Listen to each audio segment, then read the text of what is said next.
Innal hamdalillah nahmaduhu wa nasta'inuhu wa nastaghfiruh wa na'udzu billahi min shururi anfusina wa min sayyiati a'malina. Man yahdihillahu fala mudilla lahu wa man yudlil fala hadiya lahu. Wa asyhadu an la ilaha illallah wahdahu la syarika lahu wa asyhadu anna Muhammadan abduhu wa rasuluh. Ya ayyuhalladzina amanu taqullaha haqqa tuqatih wa la tamutunna illa wa antum muslimun. Ya ayyuhan nasu taqu rabbakumul ladzi khalaqakum min nafsin wahidah wa khalaqa minha zawjaha wa batha minhuma rijalan katsiran wa nisaa'a wattaqullaha alladzi tasaaluna bihi wal arham innallaha kana 'alaikum raqiba. Ya ayyuhalladzina amanu taqullaha wa qulu qawlan sadida yuslih lakum a'malakum wa yaghfir lakum dhunubakum wa man yuti'illaha wa rasulahu faqad faza fawzan 'azima. Amma ba'du, fa inna ahsanal kalami kalamullah wa khairal hadi hadiyun nabi sallallahu alaihi wasallam wa syarrul umuri muhdatsatuha fa inna kulla muhdatsatin bid'ah wa kulla bid'atin dhalalah wa kulla dhalalatin finnar. Ma'asyiral muslimin wal muslimat, para pemirsa kajian Komering yang dirahmati dan dimuliakan oleh Allah Subhanahu wa taala. Mengawali pertemuan kita pada kesempatan pagi hari yang berbahagia ini, marilah kita senantiasa untuk terus selalu bersyukur kepada Allah Azza wa Jalla atas segala kenikmatan yang Allah anugerahkan kepada kita yang begitu banyak. Yang saking banyaknya nikmat tersebut, Allah katakan di dalam Al-Quranul Karim bahwasanya wa in ta'uddu ni'matallahi la tuhsuha. Jikalau kalian berusaha untuk mencoba menghitung nikmat-nikmat Allah yang Allah berikan kepada kita, maka jawabannya kita tidak akan mampu menghitungnya. Karena nikmat Allah sangat banyak sekali. Mulai dari kita bangun tidur sampai kita tidur kembali, seluruh waktu kita, seluruh aktivitas kita tidak lepas dari yang namanya nikmat Allah Subhanahu wa ta'ala. Akan tetapi yang Allah perintahkan kepada kita adalah kita bersyukur atas segala nikmat tersebut. Karena dengan kita bersyukur, Allah akan menambah nikmat itu. Akan tetapi kalau kita kufur, maka niscaya Allah Subhanahu wa ta'ala telah menyiapkan azab yang sangat pedih bagi mereka orang-orang yang kufur kepada Allah atas nikmatnya di hari kiamat kelak. Sebagaimana Allah Ta'ala berfirman di dalam Al-Quran, la in syakartum la azidannakum wa la in kafartum inna adzabi lasyadid. Kata Allah Subhanahu wa ta'ala, la in syakartum la azidannakum. Kalau kalian bersyukur, maka niscaya aku akan menambah nikmat tersebut. Pasti aku akan menambahnya. Dan ini di antara bentuk janji Allah kepada kita. Namun sebaliknya kalau kita kufur, maka apa kata Allah? Inna adzabi lasyadid.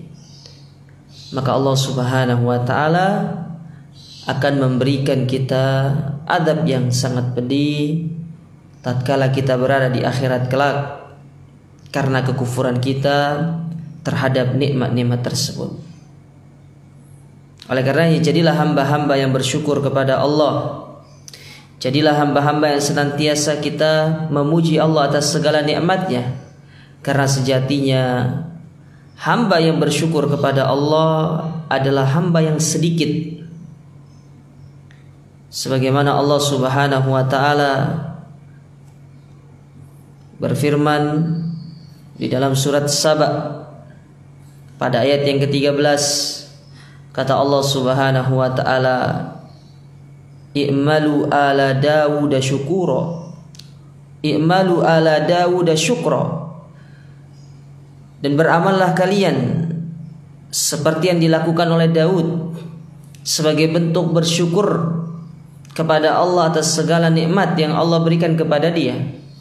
Lalu Allah menutup ayatnya dengan mengatakan, "Wa qalilum min ibadiyasyakur." Dan ketahuilah sesungguhnya hamba-hamba yang bersyukur kepada Allah itu jumlahnya sangat sedikit. Dan semoga kita termasuk ke dalam orang-orang atau golongan yang Allah Subhanahu wa taala sebutkan di dalam ayat ini. Para hadirin, para jamaah yang dirahmati dan dimuliakan oleh Allah, insyaallah pada kesempatan pagi hari yang berbahagia ini kembali akan kita melanjutkan pelajaran kita dari kitab 3 landasan utama, 3 pilar utama, atau tepatnya 3 pertanyaan kubur yang akan ditanyakan kepada kita, yang ditulis oleh Al-Imam Al-Mujaddid Muhammad ibn Abdul Wahhab At-Tamimi rahimahullahu ta'ala. Dan insyaallah pembahasan kita pada kesempatan yang berbahagia ini yaitu ucapan beliau atau tulisan beliau terkait 3 perkara yang wajib untuk kita fahami, untuk kita pelajari dan kita amalkan. Sebelumnya kita telah menyebutkan tentang 4 perkara yang wajib untuk kita ketahui, yaitu yang pertama adalah al-ilmu, di mana ilmu itu meliputi mengenal Allah, mengenal Rasulnya, dan mengenal agama Islam disertai dengan dalil-dalilnya. Ya. Kemudian yang kedua, setelah kita berilmu, maka kewajiban kita adalah mengamalkan ilmu tersebut. Karena tidaklah ilmu itu dikatakan ilmu yang bermanfaat sampai ilmu itu membuahkan amal. Dan tatkala seorang dia memiliki ilmu namun dia tidak mengamalkan ilmu tersebut, berarti dia belum dikatakan memiliki ilmu yang bermanfaat. Dan ketika seorang memiliki ilmu namun dia tidak mengamalkan ilmu itu, maka dikhawatirkan dia akan terjatuh ke dalam bentuk tasyabbuh, menyerupai orang-orang Yahudi. Yang mana orang-orang Yahudi, kata Allah Subhanahu wa ta'ala dan juga kata Nabi SAW, mereka diberikan ilmu oleh Allah, tapi mereka tidak mengamalkan ilmunya. Apa di antara ilmu yang Allah berikan kepada mereka? Yaitu Allah jelaskan kepada mereka tentang kedatangan Nabi terakhir, yaitu Nabi Muhammad. Namun mereka tidak mau beriman kepada Nabi tersebut. Sedangkan perkara yang ketiga, yaitu ad-da'watu ilaih, bahwasanya setelah kita mengamalkan ilmu itu untuk diri kita sendiri, maka kewajiban kita adalah kita menyampaikan ilmu itu kepada orang lain. Dan yang paling utama untuk kita sampaikan ilmu itu adalah al-aqrab, yang paling dekat dengan kita, yaitu keluarga. Keluarga kita, karib kerabat kita. Ya, kemudian baru kepada masyarakat yang lebih luas. Karena Allah Ta'ala berfirman dalam Al-Quran dalam surat At-Tahrim, apa kata Allah Subhanahu wa Ta'ala? Ya ayyuhalladzina amanu ku anfusakum wa ahlikum naro. Wahai orang-orang yang beriman, ya, jagalah diri kalian dan keluarga kalian dari siksa api neraka. Dan di sini ada sebuah pesan kepada kita dari Allah bahwasanya yang paling utama untuk kita ajarkan ilmu ini terlebih dahulu adalah para keluarga kita. Makanya Ali bin Abi Thalib radhiyallahu taala anhu, ketika beliau ditanya tentang ayat ini, bagaimana cara kita menjaga keluarga kita dan diri kita dari api neraka, kata beliau, allimuhu wa'addibuh, ajarkan kepada mereka tentang ilmu agama, dan ajarkan kepada mereka tentang adab, tentang akhlak. Bagaimana dia harus berakhlak kepada Allah, kepada Rasulnya, ya, dan kepada sesama manusia secara umum. Sedangkan perkara yang keempat, di antara perkara yang kita sebutkan pada pertemuan yang lalu, yaitu as-sabru alal adafi, yaitu seorang bersabar tatkala dia menyampaikan ilmu, dia mendakwakan orang lain. Karena di dalam kita berdakwah pasti ada yang pro, pasti ada yang kontra, pasti ada yang menerima dan pasti akan ada yang menolak. Maka disitulah dibutuhkan yang namanya kesabaran. Tidak semua orang yang kita dakwakan itu akan menerima dakwah kita. Tidak semua orang yang kita sampaikan ilmu kepada mereka akan menerima ilmu yang kita sampaikan. Ya, ada yang menolaknya, namun pasti ada yang akan menerimanya. Karena itulah perjalanan dakwah, perjalanan kita mengajak orang. Lihat bagaimana kisah-kisah para nabi terdahulu, kisah-kisah para rasul. Mulai dari rasul pertama zaman Nabi Nuh sampai rasul kita yang mulia sallallahu alaihi wasallam. Bahkan di hari kiamat, ketika seluruh manusia dikumpulkan dan setiap manusia berada pada bendera nabi-nabi mereka, ternyata ada di antara para nabi yang mereka tidak memiliki pengikut. Itu menunjukkan bahwasanya, ya, dakwah itu pasti akan ada yang menolaknya, dan bisa jadi tidak akan ada yang menerima sama sekali apa yang kita sampaikan. Apakah seketika itu kita dikatakan gagal dalam berdakwah? Tidak. Karena inti dari dakwah itu adalah kita menyampaikan. Adapun orang menerima atau tidak itu adalah kehendak Allah. Ya. Jangankan kita, yang kita mendakwakan orang kemudian tidak menerimanya. Sekelas Nabi Muhammad saja ketika mendakwakan pamannya Abu Thalib, ingin memberikan hidayah kepada pamannya Abu Thalib, apa yang terjadi? Allah tidak memberikan izin kepada Abu Thalib untuk menerima hidayah yang ingin diberikan oleh Nabi SAW. Itu menunjukkan bahwasanya kewajiban dakwah hanya kita mengajak.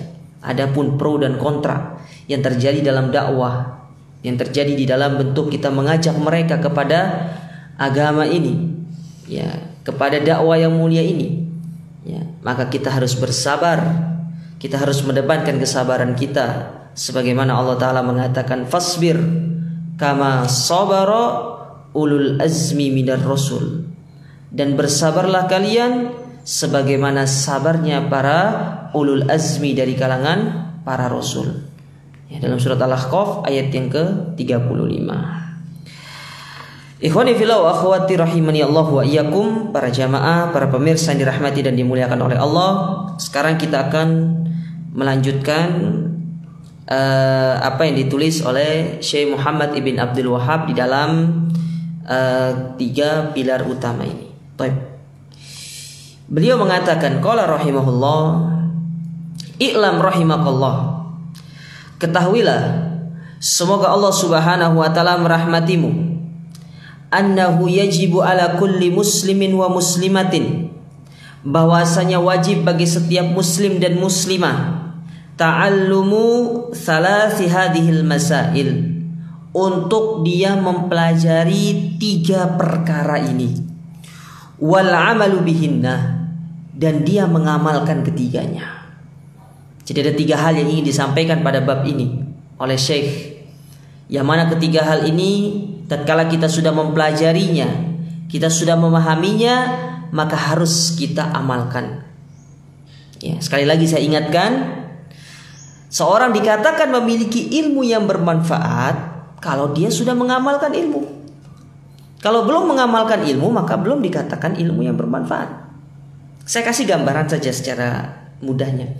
Ada orang sudah ngerti tentang perkara riba, Faham dia, ikut pengajian masalah riba. Akan tetapi secara praktek dia tidak meninggalkan riba. Hanya lisannya tok mengatakan saya sudah meninggalkan riba, tapi prakteknya, ya realnya dari perbuatannya itu tidak mencerminkan pemahamannya, tidak mencerminkan pengetahuan yang telah dipahami olehnya. Maka ketika ya ilmu pemahaman yang dia miliki tidak berbanding lurus dengan prakteknya, maka saat itu dia tidak dikatakan memiliki ilmu yang bermanfaat sampai dia itu mengamalkan apa yang telah dipahami dari urusan agama ini. Ya. Ini yang harus kita pahami. Baik. Apa ketiga perkara tersebut? Yang pertama, beliau mengatakan, "Annallaha khalaqana wa razaqana wa lam yatrukna hamalan." Bahwasanya Allah Subhanahu wa taala yang telah menciptakan kita. Ya. Allah yang telah menciptakan kita. Dan dalil-dalil yang menjelaskan tentang Allah yang menciptakan kita banyak. Di antaranya dalam surat Az-Zumar, misalkan ayat yang ke-60, yang ke-62. Kata Allah Subhanahu wa taala, "Allahu khaliqu kulli syai'." Dialah Allah yang menciptakan segala sesuatu. Ya, menciptakan segala sesuatu, malaikatnya, surganya, ya dunianya, kemudian apapun yang ada di seluruh alam semesta ini, Allah yang menciptakan segalanya. Ya, Allah yang menciptakan segalanya. Tidak ada pencipta selain daripada Allah Subhanahu wa taala. Dalam ayat yang lain Allah menegaskan dalam surat Ar-Rum ayat yang ke-20. Apa kata Allah? "Wa min ayatihi an khalaqakum min turabin thumma idza antum basyarun tantashirun." Dan di antara tanda-tanda kebesaran Allah, bahwasanya Allah lah yang telah menciptakan kalian min turab. Apa itu turab? Dari tanah liat. Itu turab. Allah ciptakan kita dari tanah liat. Loh Ustaz, bukankah kita berasal dari setetes mani? Iya. Namun nenek moyang kita Adam itu Allah ciptakan dari turab, dari tanah yang Allah ciptakan dengan kedua tangannya. Ya, seperti yang Allah sebutkan, seperti yang Nabi SAW sebutkan dalam hadis syafaat, ketika manusia berbondong-bondong datang kepada Nabi Adam untuk meminta syafaat supaya disegerakan yang namanya hari perhitungan, yaitu hisab, karena matahari yang sangat panas. Bayangkan pada waktu itu matahari didekatkan dari kepala kita sejauh 1 mil, sebagaimana disebutkan dalam hadis Miqdad al-Aswad radhiyallahu taala anhu. Kata Nabi sallallahu alaihi wasallam, "Tudna syamsu yaumal qiyamati kamigdari mil." Matahari akan didekatkan ke kepala manusia sejauh 1 mil. Dekat sekali. Ini saja yang sudah berjuta-juta mil. Kadang-kadang AC di rumah kita yang 2 PK tidak terasa. Bagaimana yang 1 mil? Tentu sangat panas. Iya. Nah, manusia datang kepada Nabi Adam, ya, meminta syafaat. "Ya Adam, ya anta abul bashar." Wahai Adam, engkau adalah bapaknya manusia. Khalaqakallahu biyadayhi. Sesungguhnya Allah menciptakanmu dengan kedua tangannya. Allah ciptakan Nabi Adam dengan kedua tangannya. Tapi tojun demikian, Nabi Adam tidak bisa memberikan syafaat. Nabi Adam mengatakan, "Nafsi, pergi. Hari ini ya sendiri-sendiri kita." Ya, Allah menciptakan kita dari apa? Dari turab.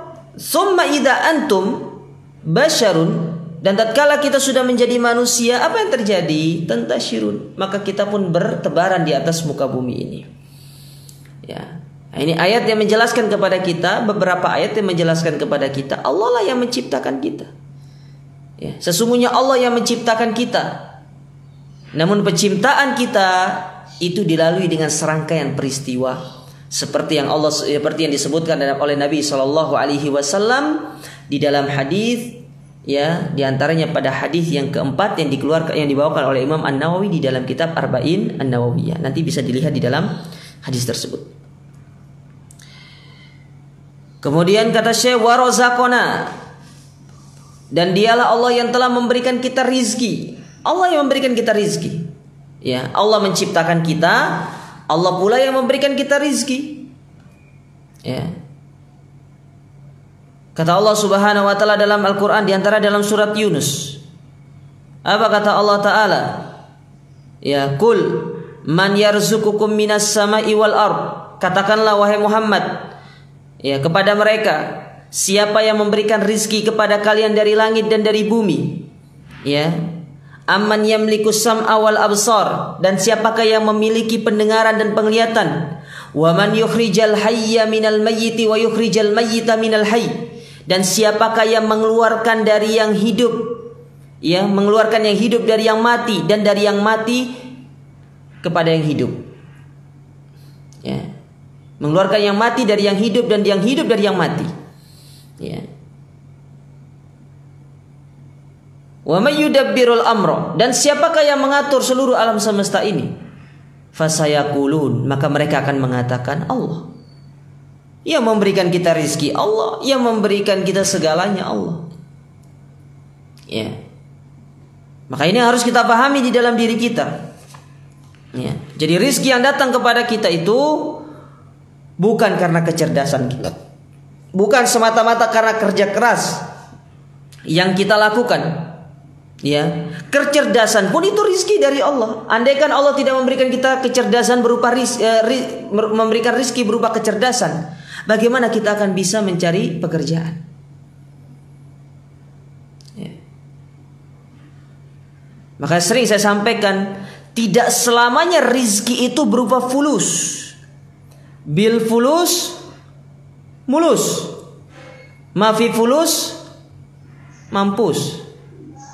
Ya, ndak ono duit entek kita. Ndak semuanya rizki itu berupa fulus, jamaah. Rizki itu umum. Allah berikan kita teman yang baik, itu rizki. Allah berikan kita waktu luang supaya kita bisa terus menghadiri pengajian, itu rizki. Ya.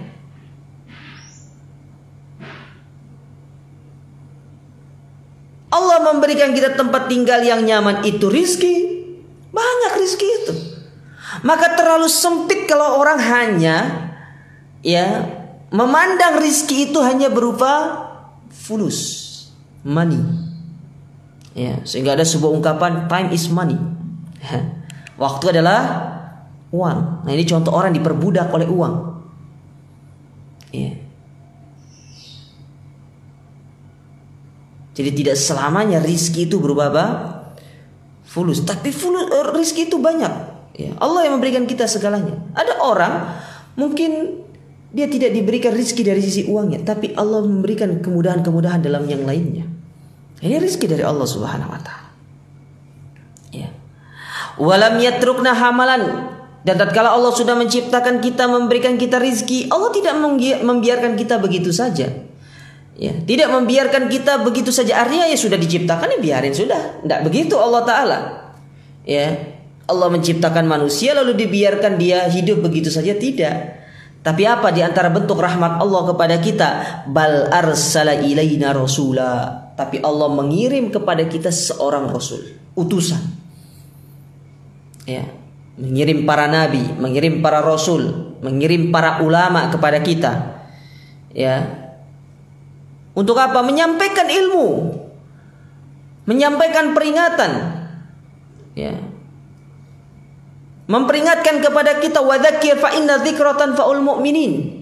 Berikanlah peringatan, karena peringatan itu baik, menjadikan orang-orang lupa dan lalai untuk kembali mengingat Allah Subhanahu wa taala. Itulah peringatan. Ya. Coba untuk melihat, coba jamaah lihat. Ketika ada orang yang melanggar lalu lintas di negara kita, diberikan peringatan. Tujuannya buat apa? Biar nggak lupa kalau dia itu punya aturan yang harus ditaati ketika dia berkendara, yaitu berupa aturan-aturan lalu lintas. Kalau dalam hukum manusia saja dia punya surat peringatan, apalagi dalam hukum Allah. Yang mana hukum Allah itu lebih sempurna daripada hukum manusia. Ya. Faman ata'ahu dakhalal jannah, maka barang siapa yang mentaati Rasul tersebut, ya, dia ikut kepada Rasul tersebut, beriman kepada Rasul tersebut, dia mengikuti segala apa yang disampaikan oleh Rasul tersebut dari ajaran-ajaran yang Allah turunkan melalui perantaranya, maka dia pasti akan masuk surga. Wa man asahu dakhalan nar. Namun sebaliknya, ketika dia menyimpang, membelot, ya, berpaling dari ajakan Rasul tersebut, maka pasti dia itu akan masuk ke dalam neraka jahanam. Itulah yang disebutkan oleh Nabi alaihi salatu wassalam di dalam satu hadis. Nabi sallallahu alaihi wasallam pernah bersabda, ya, kullu ummati yadkhulunal jannata illa man aba. Seluruh umatku mereka akan masuk ke dalam surga kecuali orang-orang yang enggan. Loh, ada orang-orang yang enggan untuk masuk surga. Ya, dari hadis ini kita tahu ternyata ada orang-orang yang enggan untuk masuk surga.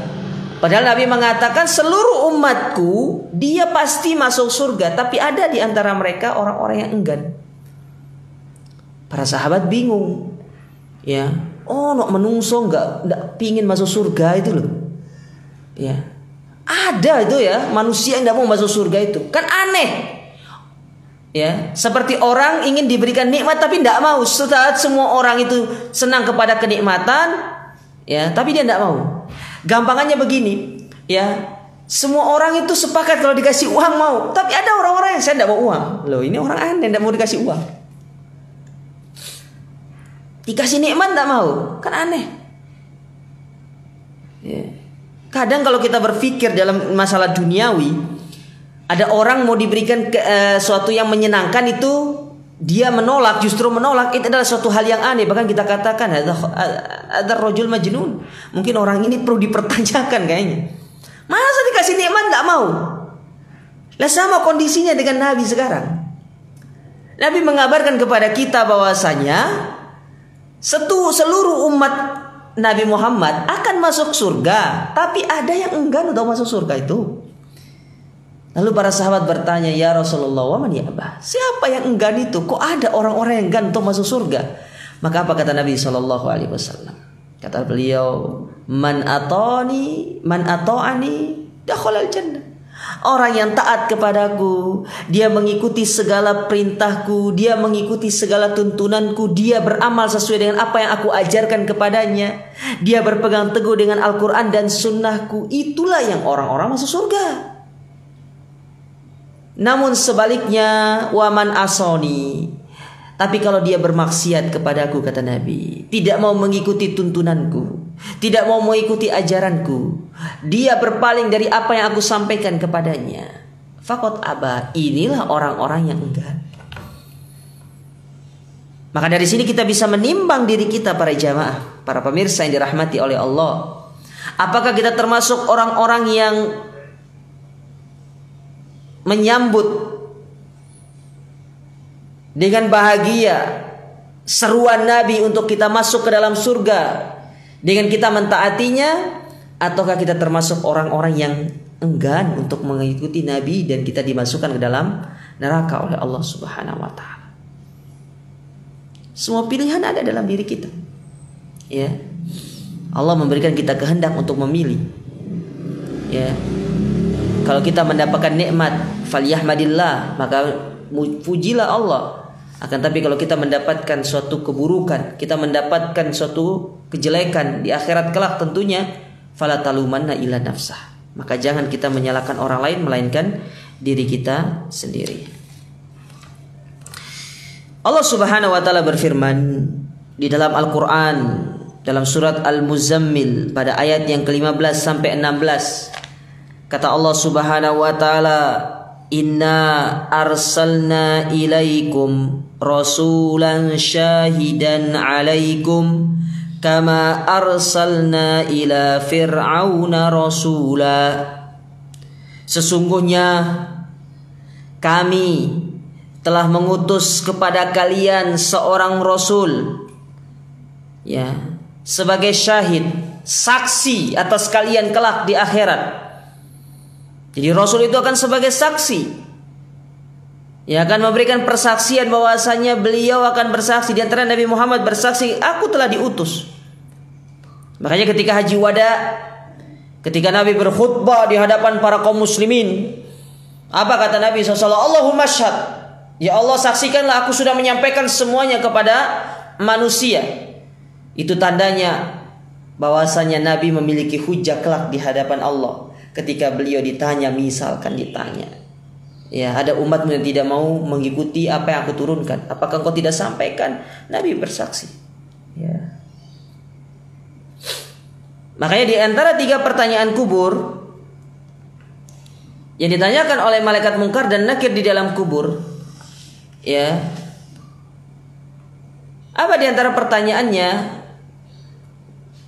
Wa manir rajulu, dan siapa laki-laki, ya, alladzi bu'itsa fikum, yang diutus kepada kalian. Fama ajabtum fi, dan apa yang kalian jawab terhadap ajakannya. Jadi antara pertanyaan yang ditanyakan kepada kita di dalam kubur, ditanya tentang Nabi, apakah kita menerima seruannya atau justru kita menjadi penentang dari seruannya? Ya.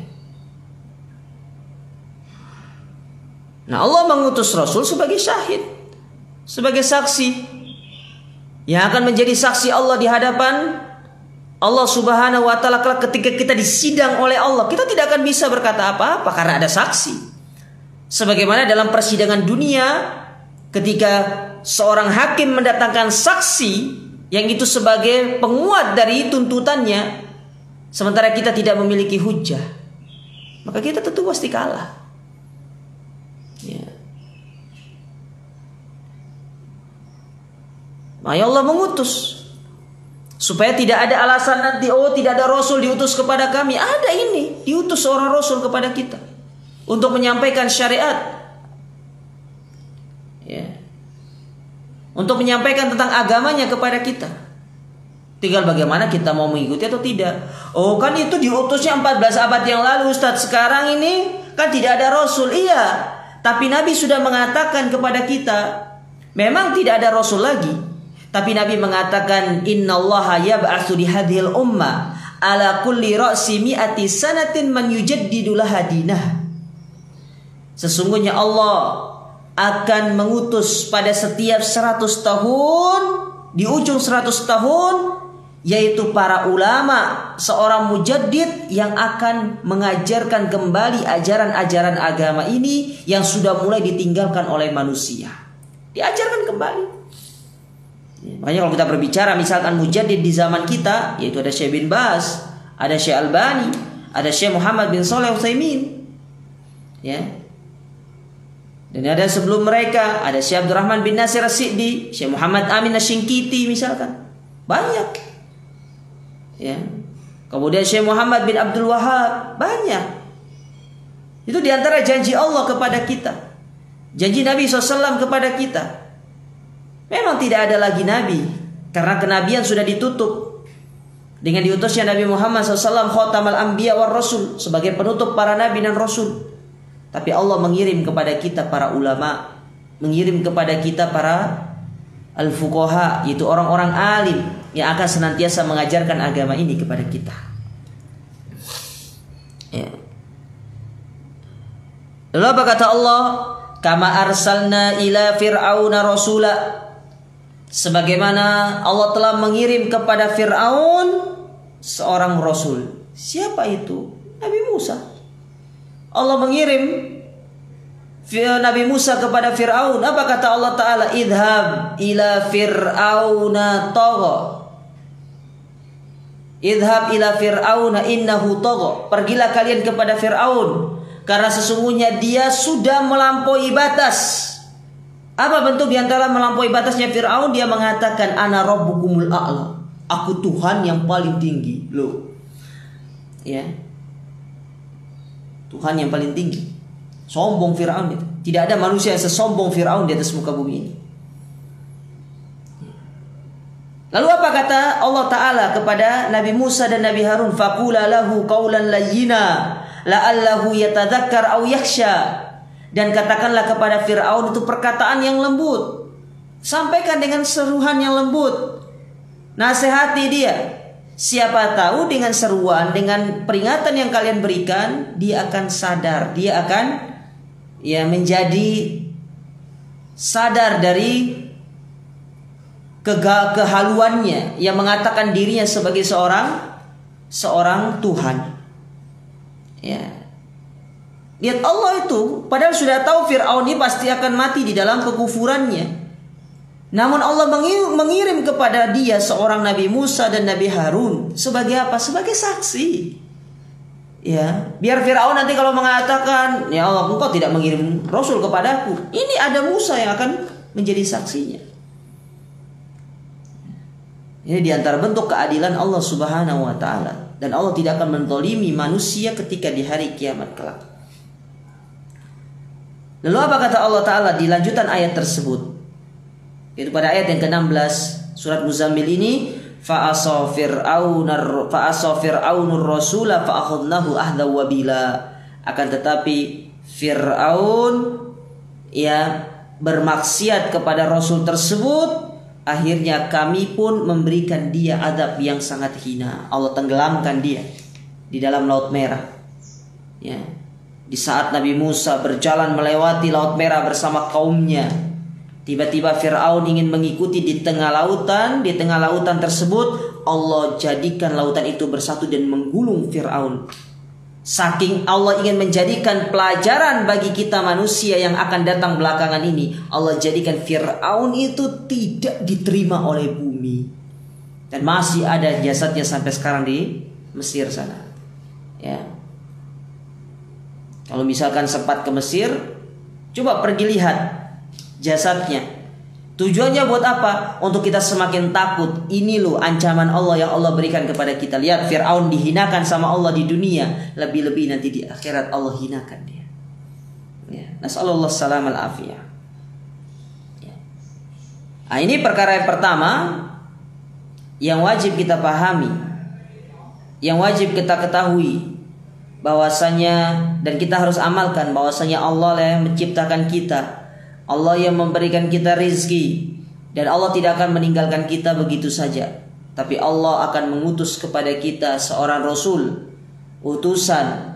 Ya, kalau mungkin di zaman kita seorang ulama yang akan terus mengajarkan kepada kita tentang perkara-perkara agama ini, yang mana tugasnya para ulama adalah sebagai nadhir wa basyir, yang akan memberikan peringatan-peringatan kepada kita dan akan mengabarkan kabar gembira kepada kita berupa surga bagi orang-orang yang mau taat dan mengikuti tuntunan dan juga perintah dari Allah Subhanahu wa Ta'ala dan Rasulnya. Kemudian perkara yang kedua, masyarul muslimin, para pemirsa, para jamaah yang dirahmati dan dimuliakan oleh Allah Subhanahu wa Ta'ala. Ya. Kata Syekh di sini, beliau mengatakan, annallaha la yarda an yushraka ma'ahu ahadun fi ibadati. Bahwasanya Allah Subhanahu wa Ta'ala tidak ridho. Allah enggak ridho kalau seseorang itu berbuat syirik kepada Allah, kalau seseorang itu menjadikan sekutu bagi Allah dalam ibadahnya, ibadah apapun, mau itu ibadah yang besar ataupun ibadah yang kecil. Ya, Allah tidak ridho, Allah tidak senang.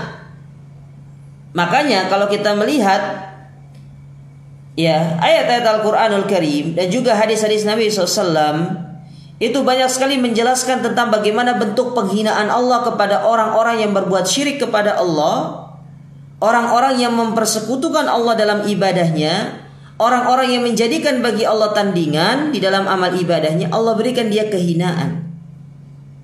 Contoh misalkan di dalam Al-Quranul Karim, di dalam surat Al-Maidah ayat yang ke-72, Allah Subhanahu wa Ta'ala berfirman, innahu man yusyrik billah faqad harramallahu alaihil jannah wa ma'wahun nar wa ma lidh-dhalimin min ansar.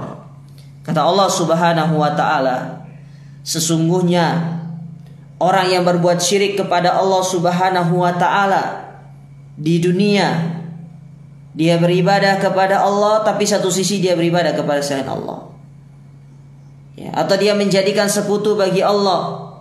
Di satu sisi dia sholat, dia puasa, tapi di sisi yang lain kalau dalam masalah meminta perlindungan dia meminta kepada kuburan keramat, dia meminta kepada jimat, dia meminta kepada dukun, dia minta perlindungan kepada jin untuk memberikan keselamatan perlindungan kepada dia. Padahal Allah Subhanahu wa taala yang melakukan semua itu. Allah yang mampu memberikan semua itu. Ya. Dia sholat, dia puasa, tapi di satu sisi dia meyakini bahwasanya ada yang mendatangkan rizki selain Allah. Ya. Dia memasang penglaris, dia pergi ke orang pintar. Ya, saya tuh heran. Saya tuh bingung dengan kita zaman sekarang ini. Kita kenapa mau ditipu sama orang-orang yang menjual yang demikian?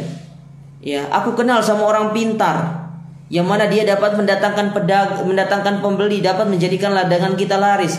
Masalahnya tempat kita meminta itu dia tidak dagang juga. Ya, dia tidak dagang. Ya. Dia tidak buka toko seperti kita. Yang ada dia cuma jualan penglaris. Ini yang pintar yang mana sebenarnya? Sama seperti orang ada sebuah apa itu? Ada sebuah banyak di media sosial ini dijual katanya. Bambu apa itu yang bukunya itu? Apa nama bambu itu ya? Jadi yang apa namanya? Pokoknya bambunya kecil gitu kan. Terus buku-bukunya itu ada apa ya? Oh, saya enggak ingat ya. Insya Allah tahu lah. Ya, coba lihat bambu petung ya, enggak tahu. Ya. Nah, di situ di poster itu dibilang apa? Poster itu mengatakan ya dijual bambu ini anti anti melarat, dijamin rizkinya lancar terus. Lah masalahnya kenapa dijual kalau memang rizki kita itu lancar terus? Ya, terus di bawahnya apa katanya? Lagi butuh uang katanya. Itu nunjukkan lagi butuh uang. Lah tadi katanya bilang apa? Anti melarat, menjadikan rizki lancar terus. Tapi kenapa kok di bawahnya lagi butuh uang? Maka kita tidak usah dibodoh-bodohi dengan yang demikian. Kita kenapa percaya? Ya. Nah, ini salah satu bentuk kehinaan Allah kepada manusia yang berbuat syirik kepada Allah. Allah jadikan kita menjadi orang yang gampang dibodohi. Ya. Kita berbuat syirik sama Allah. Makanya Allah katakan, orang-orang yang di dunia berbuat syirik kepada Allah lalu dia meninggal tidak bertobat dari kesyirikannya, tidak sempat bertobat dari kesyirikannya, tidak sempat meminta ampun kepada Allah, memohon ampunan kepada Allah, seraya bertobat dari segala dosa-dosanya, terutama dosa syiriknya. Bahkan sampai dia mati dia yakini hal tersebut. Apa kata Allah Ta'ala? Allah haramkan bagi dia surga. A'udzubillah jamaah. Allah haramkan bagi dia surga. Lalu apa kata Allah? Wa ma'wahun nar, dan Allah Subhanahu wa taala akan memasukkan dia ke dalam api neraka. Wa ma lidzalimina min ansar, dan tidak ada penolong bagi dia, bagi orang-orang yang zalim. Ini ancaman yang sangat ngeri, yang sangat dahsyat, yang Allah kabarkan kepada kita supaya kita ini benar-benar berhati-hati dari ancaman yang mengerikan ini. Ya.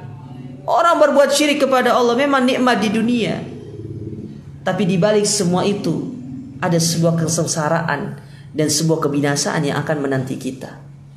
Maka sungguh indah apa yang dikatakan oleh seorang penyair, tafnal ladadatu mimman nalas safwata minal harami wa yabqal hizyu wal aru tabqa awaqibu su'in fi maghabbatiha la khaira fil ladatin min ba'dihan nar. Kelezatan, kenikmatan yang didapatkan dengan cara yang haram semuanya akan menyisakan kehinaan di dunia. Ya. Dan yang lebih parah, Allah akan memasukkan kita ke dalam neraka.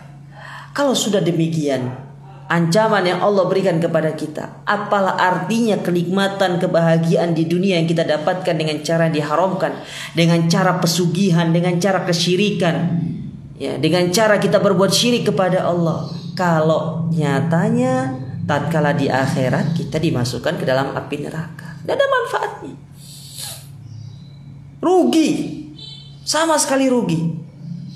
Ya, wala balik modal, wala dapat untung, modal pun ludes, tidak dapat apa-apa sama sekali. Itulah perumpamaan orang-orang yang berbuat syirik kepada Allah Ta'ala.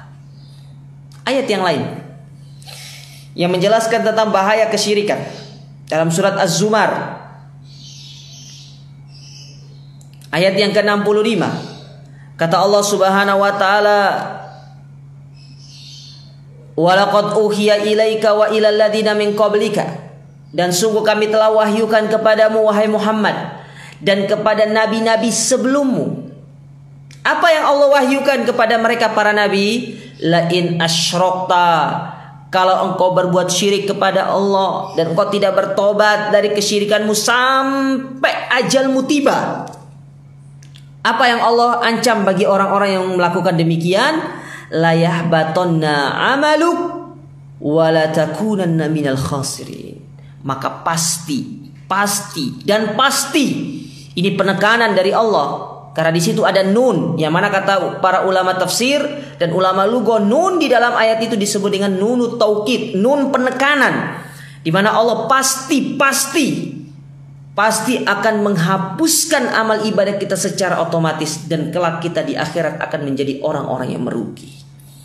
Rugi kita.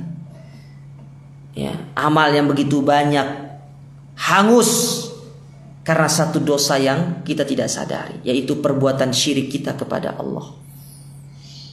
Ya. Dalam hadis qudsi misalkan, Nabi SAW pernah bersabda, Allah Subhanahu wa Ta'ala berfirman, kata Allah Subhanahu wa Ta'ala, man amila amalan asyraka fihi ma'i ghairi taraktuhu wa syirkahu. Barang siapa yang melakukan satu amalan, lalu amal ini dicampur dengan kesyirikan, ya, di dalam dia beramal dia sertakan makhluk, dia berikan amalan ini kepada makhluk, tidak semata-mata kepada Allah, maka apa kata Allah Ta'ala? Aku tinggalkan dia dan sekutunya di akhirat kelak. Aku tinggalkan. Aku tidak butuh kepada mereka. Aku tidak akan memberikan balasan dari perbuatan mereka. Bahkan yang lebih parah, kata Nabi SAW dalam hadis qudsi, Allah Ta'ala berfirman, idhabu, pergilah kalian. Allah berkata kepada orang-orang yang berbuat syirik di dunia ini, idhabu ila kuntum turauna fid dunya, kepada siapa-siapa yang kalian jadikan sebagai sekutuku selama di dunia dalam kalian beramal, yang kalian ria, yang kalian sum'ah, ingin dipuji sama orang. Pergi kalian, pergi kepada mereka itu. Fanzuru, maka perhatikanlah, lihatlah, hal tajidu indahum jazaa, apakah kalian bisa mendapatkan balasan pahala dari mereka atau tidak. Ini ancaman dari Allah, penegasan dari Allah Ta'ala kepada kita. Ya.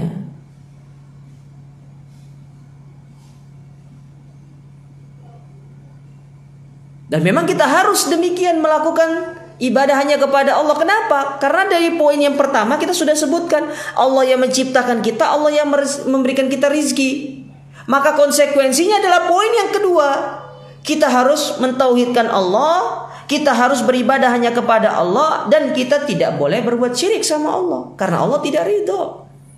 Bukan berarti Allah butuh kepada ibadah kita, sama sekali tidak. Allah tidak butuh kepada ibadah kita. Ini yang perlu untuk kita camkan. Allah tidak butuh kepada ibadah kita. Allah tidak butuh kepada puasa kita, tidak butuh kepada sedekah kita, tidak butuh kepada pahala, tidak butuh kepada puasa kita, tidak butuh kepada haji, zakat kita, tidak butuh. Tetapi yang butuh itu adalah diri kita sendiri. Manfaatnya kembali kepada diri kita sendiri. Allah tidak butuh. Ya. kepada kurban kita, sesembelihan kita, itu tidak akan sampai kepada Allah. Allah tidak butuh. Manfaatnya kembali kepada diri kita. Makanya Allah katakan dalam surat Luqman. Apa dalam surat Luqman? Pada ayat yang ke-12. Kata Allah Subhanahu wa taala, "Walaqad ataina Luqmanal hikmata." Dan sungguh kami telah berikan Luqman al-Hakim sebuah hikmah. Ya, apa di antara hikmah yang Allah berikan kepada Luqman? Anishkur lillah, supaya dia menjadi hamba yang bersyukur. Lalu apa kata Allah melanjutkan ayat itu? Wa may yashkur fa inna ma yashkuru li nafsi. Barang siapa yang bersyukur, artinya melakukan ibadah syukur atau ibadah apapun itu, kembalinya manfaatnya kepada mereka yang melakukan ibadah tersebut. Lalu Allah tutup ayat itu dengan mengatakan waman kafara fa innallaha ghaniyyun hamid. Dan barang siapa yang kufur, maka Allah itu maha kaya. Allah tidak mengatakan dirinya rugi, tapi Allah katakan dia itu maha kaya dan maha terpuji. Ya. Nah, ini yang harus kita tanamkan. Sejatinya ibadah yang kita lakukan, kita mentauhidkan Allah, itu manfaatnya kembali kepada diri kita sendiri. Ya, itu tidak memberikan manfaat sedikit pun kepada Allah. La malakun muqarrabun wala nabiyyun mursalun. Ya, tidak pula yang dijadikan sekutu itu meskipun seorang malaikat yang dekat, Jibril misalkan, tetap Allah tidak akan menerima, tidak ridho. Wala nabiyyun mursalun, ataupun nabi yang diutus, yaitu Nabi Muhammad. Makanya kita tidak boleh meminta kepada nabi, meminta kepada para malaikat. Karena ketika kita meminta kepada malaikat, meminta kepada nabi, meminta keberkahan kepada mereka, meminta keselamatan kepada mereka, sesungguhnya kita telah terjatuh ke dalam perbuatan syirik kepada Allah. Allah Subhanahu wa taala berfirman dalam surat Al-Jin ayat yang ke-18. Kata Allah Subhanahu wa taala, "Wa annal masajida lillahi fala tad'u ma'allahi ahada." Dan rumah-rumah Allah, masjid-masjid Allah, maka janganlah engkau menyeru di dalamnya ya kepada seorang pun bersama Allah. Ya, jangan. Tapi jadikanlah Allah taala semata-mata yang berhak untuk kita persembahkan amal ibadah kita. Itu poin yang kedua. Bahwasanya Allah tidak ridho dengan perbuatan syirik yang dilakukan oleh seorang hamba. Dan ini harus diamalkan.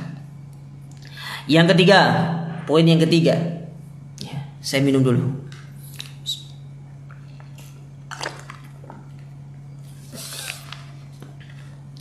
An-naman atau ar-rasula. Poin yang ketiga yaitu barang siapa yang mentaati Rasul, wa wahadallah, dan dia bertauhid kepada Allah. Mentaati Rasul maksudnya di sini yaitu dia beramal sesuai dengan apa yang menjadi tuntunan Rasul. Mengamalkan sunnah-sunnah Rasul, itu namanya mentaati Rasul. Dan dia bertauhid kepada Allah. Ya, barang siapa yang mengikrarkan dirinya mentaati Rasul, ya, kemudian mentauhidkan Allah, la yajuzu lahum walatu man haddallahu wa rasula, maka tidak boleh, perhatikan ini poin penting, tidak boleh bagi mereka-mereka yang telah mengikrarkan dirinya tadi, mentauhidkan Allah, taat kepada Rasul, untuk dia itu berloyalitas, untuk dia itu menanamkan sifat al-wala. Apa itu al-wala? Ya, loyalitas atau kecintaan. Tidak boleh kita menanamkan kecintaan kepada mereka. Ya, kepada siapa? Orang-orang yang haddallah wa rasulah, yang jelas-jelas menentang Allah dan Rasulnya.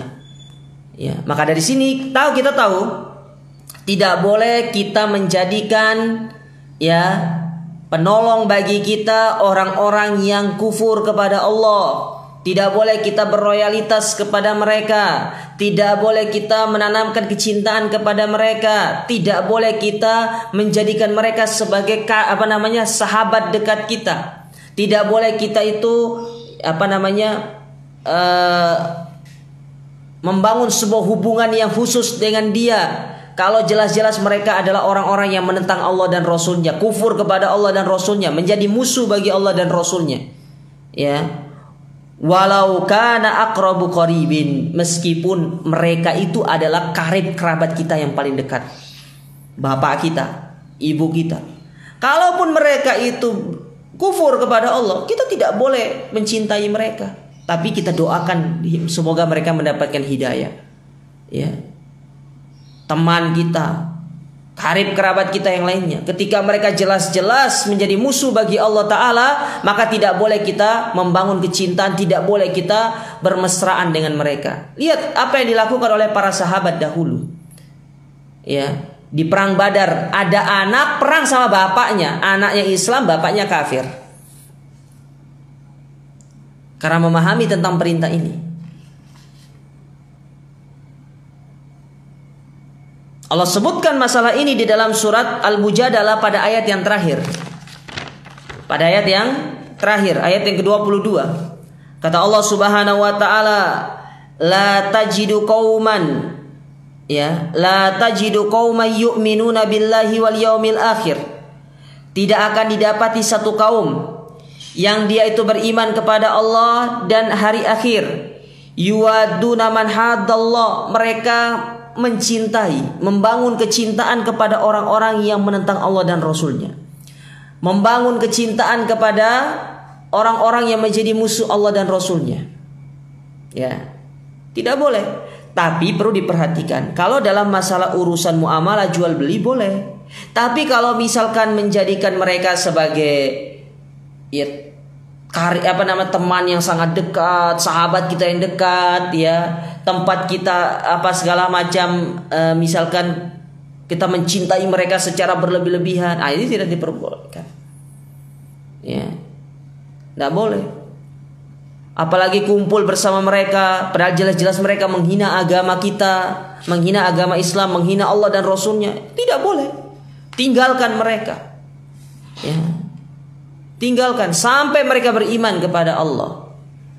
Ya, ketika mereka sudah beriman kepada Allah, maka mereka adalah orang-orang yang harus kita cintai, terutama kedua orang tua kita. Ya, lihat bagaimana Ibrahim dengan bapaknya. Ya. Ibrahim dengan bapaknya. Ya. Ibrahim mendakwakan agama yang lurus kepada bapaknya, tapi bapaknya berprofesi sebagai pembuat Tuhan. Tuhan dibuat sama bapaknya Ibrahim, luar biasa. Ya, itu saking luar biasanya akal mereka. Ya. Walau kanu aba'ahum, meskipun mereka adalah bapak-bapak mereka, au abna'ahum, atau anak-anak mereka, au ikhwanahum, atau saudara-saudara mereka, au asyiratahum, ataupun karib kerabat mereka yang lainnya. Tidak boleh. Ya. Maka di sini ada sering bertanya, Ustaz, bagaimana hukumnya kita membantu orang tua dalam perayaan-perayaan mereka yang mereka itu adalah non Islam? Kita katakan tidak boleh. Tidak boleh. Kita katakan tidak boleh. Ini perintah Allah dan Rasul. Karena ketika kita membantu mereka, berarti kita sudah berloyalitas kepada mereka, dan ini dilarang dalam agama. Ketika kita membantu mereka, selain itu menunjukkan loyalitas kita kepada mereka, berarti kita itu ridho dengan kemungkaran yang mereka lakukan. Nah, ini yang harus perlu dipahami jamaah. Ya, jangan dengan alasan toleransi beragama lalu kita mengorbankan akidah, ini tidak dibenarkan. Islam mengajarkan kepada kita toleransi. Di antara bentuk toleransi Islam kepada non-muslim dengan tidak mengusik urusan-urusan agama mereka, tapi kita wajib mendakwahkan mereka.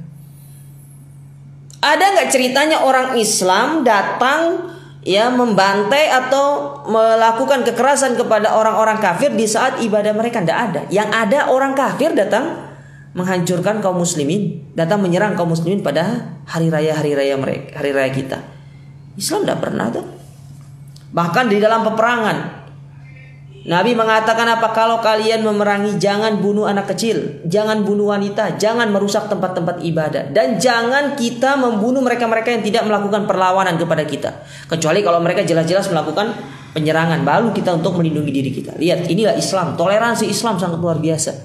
Ya, makanya mereka-mereka yang mengatakan dirinya toleransi beragama, ya, itu masih jauh dari kata toleransi yang diserukan oleh agama Islam. Ya. Maka apa kata Allah? Ulaika kataba fi qulubihimul iman. Karena mereka itulah yang telah Allah catatkan di dalam hati mereka iman. Wa ayyadahum biruhim min. Ya, dan Allah mengikat mereka dengan ruhnya. Ya, wa yudkhiluhum jannat. Dan Allah akan memasukkan mereka ke dalam surga. Tajri min tahtihal anhar. Yang mana di dalam surga itu mengalir sungai-sungai. Khalidina fiha. Kekal di dalamnya. radhiyallahu anhum wa radu'an, yang mana Allah ridho kepada mereka dan mereka pun ridho kepada Allah. Ulaika hizbullah, merekalah kelompoknya Allah. Ala inna hizballahi humul muflihun, dan ketahuilah bahwasanya kelompok Allah itulah yang pasti akan dimenangkan oleh Allah Subhanahu wa taala. Jadi para hadirin, para pemirsa yang dirahmati oleh Allah, bahwasanya poin yang ketiga ini mengajarkan kepada kita untuk tidak boleh kita berloyalitas, tidak boleh kita itu membangun sebuah hubungan yang spesial bagi mereka-mereka yang menjadi musuh-musuh Allah dan Rasulnya. Tapi kita harus menjadi orang-orang yang di garda terdepan untuk mendakwakan mereka dan untuk memberikan nasihat kepada mereka dan mengajak mereka kepada agama Islam, meskipun mereka adalah karib kerabat kita. Wallahu ta'ala alam.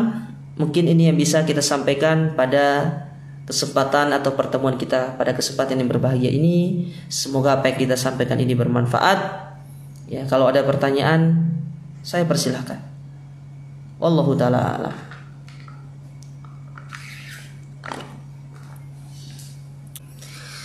Karena tidak ada pertanyaan, saya husnudzon saja, semuanya sudah paham. Ya, kalau ada yang tidak dipahami, para jamaah sekalian boleh bertanya, ya. Mungkin bertanyanya sekarang, nanti dijawabnya pada pertemuan berikutnya, ya. Wallahu taala alam. Semoga apa yang disampaikan ini bermanfaat. Kurang lebihnya kami mohon maaf. Jazakumullah khairan atas perhatian antum semuanya. Wa barakallahu fikum. Wassalamualaikum warahmatullahi wabarakatuh.